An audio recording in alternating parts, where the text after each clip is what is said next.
Types of investments explained. Stocks, gold, real estate, and funds. Let me ask you a simple but important question. Why do some people invest in stocks? Others trust gold, some buy property, and many prefer mutual funds. If investing was one size fits all, everyone would choose the same option. But they don't. And that's where most beginners get confused. They hear too many opinions, too much advice, and too many fears. In this video, we're going to clearly explain the main types of investments, stocks, gold, real estate, and funds, how each one works, what their risks are, and who they are actually meant for. No hype, no shortcuts, just clarity. Welcome to Wealth Principles Lab, where we don't sell motivation, we teach how money really works. Section 1. What is investing? Before we talk about different types of investments, we need to clearly understand one basic concept. Investing means putting your money into assets with the expectation that it will grow over time. You invest because saving alone is not enough anymore. Why? Because saving alone loses value to inflation money that does not grow slowly weakens. Long-term financial security requires growth. Investing is often misunderstood. It is not gambling. It is not luck. And it is not about quick profit. At its core, investing is about ownership, owning assets instead of only earning income. Patience, allowing time to do the heavy lifting.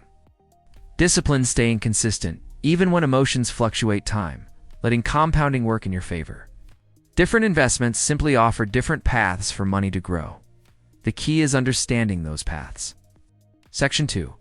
Why there is no best investment. One of the most common beginner questions is, what is the best investment? This sounds reasonable, but it is the wrong question. There is no single best investment for everyone. The right investment depends on your age, your income stability, your risk tolerance, your financial goals, your time horizon. Each investment type has strengths, weaknesses, and a specific role in wealth building. Smart investors do not chase one perfect option. They understand how different investments work together. Wealth is built through alignment, not guessing. Section 3. Stocks, ownership, and businesses. Let's start with stocks. When you buy a stock, you are not trading numbers on a screen. You're buying ownership in a real company. That company sells products or services, earns revenue, generates profit if the business grows. Revenue increases, profits increase, and the value of your ownership increases. Stocks create wealth through price appreciation, share value rising, dividends, profit sharing, compounding over long periods. Advantages of stocks: high long-term growth potential, strong inflation protection, direct participation in economic growth. High liquidity, easy to buy and sell. Risks of stocks: short-term volatility, emotional decision-making, poor stock selection, market cycles. Stocks reward patience and discipline. They punish emotion and short-term thinking. Section 4. Who should invest in stocks? Stocks are ideal for long-term investors, younger investors, people comfortable with ups and downs, those willing to learn basic fundamentals. Stocks are not ideal for short-term money needs, people who panic easily, those expecting guaranteed returns over long periods. Stocks have historically created more wealth than almost any other asset class. Time is the real advantage. Section 5. Gold protection, not growth. Gold has been trusted for thousands of years. But here's an important truth many people miss. Gold is not a growth asset. Gold is a protection asset. Gold does not produce income, generate cash flow, expand productivity. Gold protects wealth when inflation rises, currencies weaken, markets crash, uncertainty increases. Advantages of gold: hedge against inflation. Store of value, low correlation with stocks, psychological comfort during crises. Limitations of gold: no income generation, limited long-term growth, storage and liquidity challenges. Gold preserves purchasing power. It rarely multiplies wealth. Section 6. Who should invest in gold? Gold is suitable for risk-averse investors. Portfolio balance. Wealth protection crisis: hedging gold should be a portion of a portfolio, not the entire strategy. Too much gold leads to stagnation. Too little protection increases risk. Section 7. Real estate.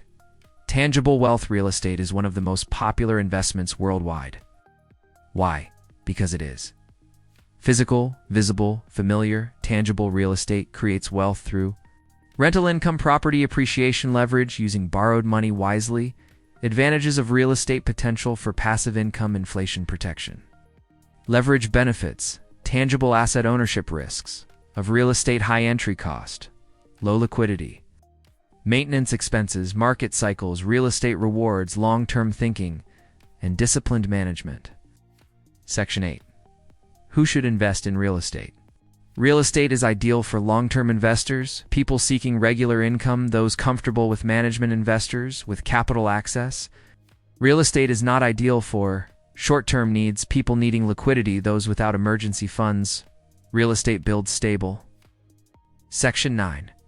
Mutual funds, professional management. Mutual funds pool money from many investors and invest it across stocks or bonds. They are managed by professionals. This makes mutual funds beginner-friendly, diversified, structured. Advantages of mutual funds, professional management. Built-in diversification, lower risk than individual stocks, easy regular investing through SIPs. Limitations of mutual funds, management fees, limited control, returns close to market average. Mutual funds are designed for consistency, not excitement. Section 10. Who should invest in mutual funds? Mutual funds are ideal for beginners, busy professionals, long-term planners, risk-moderate investors. They work best for monthly investing, retirement planning, steady wealth accumulation.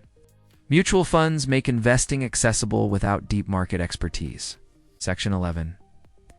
Comparing all four investments, let's simplify everything. Stocks gives high growth, high volatility. Gold gives protection. Low growth real estate gives income plus stability. Mutual funds gives balanced growth. Each asset plays a different role. Smart investors don't choose between them. They combine them strategically. Section 12. Why diversification and risk management matter in investing. Putting all your money into a single asset may seem simple, but it is one of the riskiest moves an investor can make. Markets are unpredictable, and every asset goes through ups and downs. Diversification protects you by spreading your money across different investments, such as stocks, gold, real estate, and funds. This approach reduces overall risk, improves stability, and smooths long-term returns. When one asset underperforms or faces a downturn, another may perform better, helping balance your portfolio and protect your capital. Diversification is not about earning the highest possible return in one year. It is about staying financially strong over many years. This leads to the important relationship between risk and return. Higher returns always come with higher risk. There is no such thing as a free return. The goal of smart investing is not to avoid risk completely, but to manage it intelligently. Risk becomes dangerous when you invest in things you don't understand. Panic during market fluctuations or overexpose yourself to one asset. Risk becomes useful when it is controlled through diversification, patience, and consistent investing. When managed properly, risk is not an enemy, it becomes a tool for long-term growth. Section 13. The role of time in investing. Time is the most powerful force in investing. Compounding rewards, early starts, consistency, discipline, short-term thinking destroys capital. Long-term systems build wealth. The earlier you start, the less effort you need later. Section 14. Common beginner mistakes. Many beginners chase quick returns, copy others, blindly react to market noise. Avoid learning these mistakes costs more than bad investments. Education reduces risk. Emotion increases it. Section 15. How to choose the right mix. Ask yourself, how long can I invest? How much risk can I tolerate? Do I need income or growth? Your answers determine your mix. There is no perfect formula, only a suitable one. Why most people fail at investing and how to get it right. Most people don't fail at investing because they lack intelligence or education. They fail because of behavior. Many investors expect fast results and quick profits, but investing is a long-term process that rewards patience. When markets move down, which they naturally do, people panic, sell at the wrong time, or abandon their strategy altogether. Another major reason for failure is inconsistency. Some people invest only when markets are high and stop when things feel uncertain, breaking the power of compounding. Successful investing is not about predicting markets or finding the perfect opportunity. It is about understanding how different assets work together and staying disciplined through all market conditions. Stocks are designed to grow wealth over time. Gold helps protect value during uncertainty.